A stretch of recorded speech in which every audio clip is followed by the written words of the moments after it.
My name is Arvic John Verdida. You can call me Andwin HG. I am a streamer, host, and a shoutcaster as well. Good morning. Welcome to my stream. When Cabal was introduced here in the Philippines, of course, every game na na-encounter natin, we have trailers. Since that was way back 2008, parang pag nakita mo yung graphics ng Cabal, it's like, wow. Wow factor talaga kagad siya. So it is something that we really appreciate. Ang Cabal noon is you have to pay up, you still have to top up in order for you to play.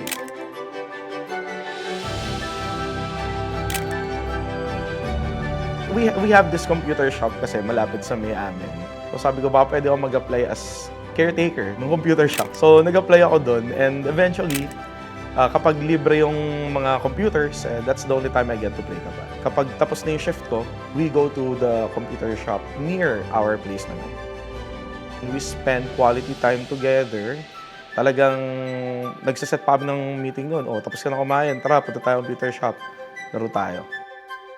I think that's one of the best features of Cabal because it promotes camaraderie towards the players that plays the game. And mas na-solidify yung bond ko with my cousins. Especially dun sa cousin ko na si Vincent James Verdida, yung ano ko talaga, pinsang buo.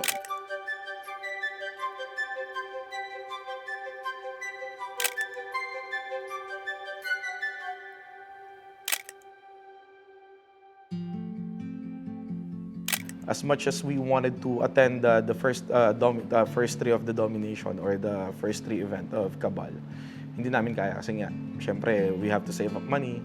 Tapos bibili pa kami ng mga in-game items and pang-upgrade. So, ang hirap. So, yun yung pinaka-nag-aim namin. Kailangan, pagdating ng event na to, maka-attend na tayo. So, nagkaroon kami ng goal, which united most of me and my cousin.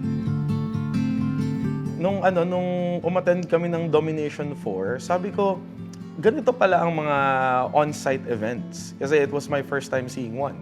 At some point, I promised myself and my cousins na sana pagdating ng panahon, maging part tayo ng ganito. Above all the games that I've played, Cabal really had an impact sa buhay ko talaga. And pretty much yung naging connection ko to my cousins. And it's really hard for me to let go of something na parang, I know deep inside that created this awesome bonding moment between me and my cousin. May mga big decisions ako na kailangan gawin sa buhay ko na which one will I choose? Will I choose game over life or life over game? I was forced to choose life.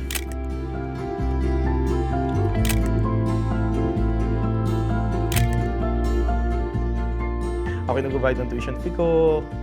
I'm the one who pretty much provided for myself after my grandparents passed away. So, I was left with no choice but to leave the game. So, yun yung pinakamasakit na decision na ginawa ko kasi I thought as a student before, I will be able to enjoy things like this growing up. So, sabi ko sa sarili ko, this is where I will crawl my way up. I'll take on any job, kahit ano yan. That's how I entered the corporate world.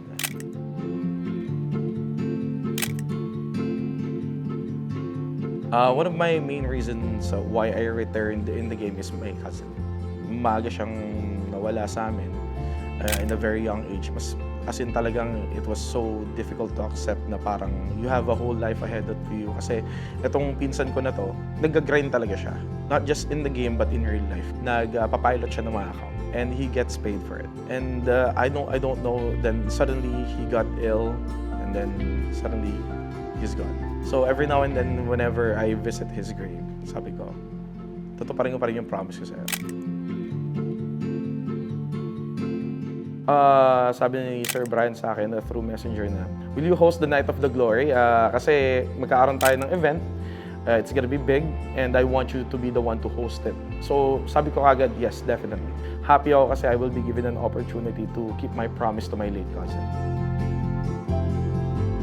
The night before, I hosted Night of the Glory, I actually went to his grave. And I said to him na, I'm keeping my promise to you. And that's gonna happen tonight.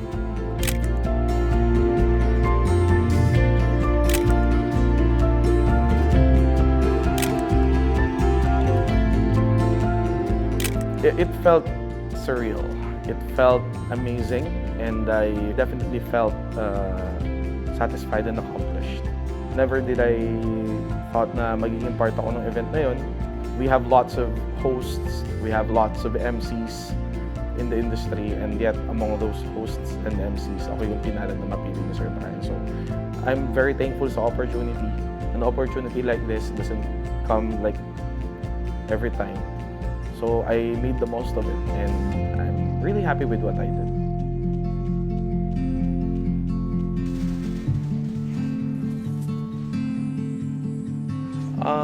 Gusto ko siguro sabihin sa kanya na sana proud ka sa akin kasi it's not just him but also my lola and lola.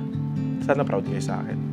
I wish he could have been here to see how am I doing, and pretty much to say that I did it. I've met people online, I've met people in the game, and I treasure all of them. Because at some point, they have been a part of my journey and they've created an impact in my life. It's not just a game that pretty much create, an emotion or maybe a connection with people, but it is a game that pretty much teach you how to grind, how to power through everything, because that's what you also do inside the game.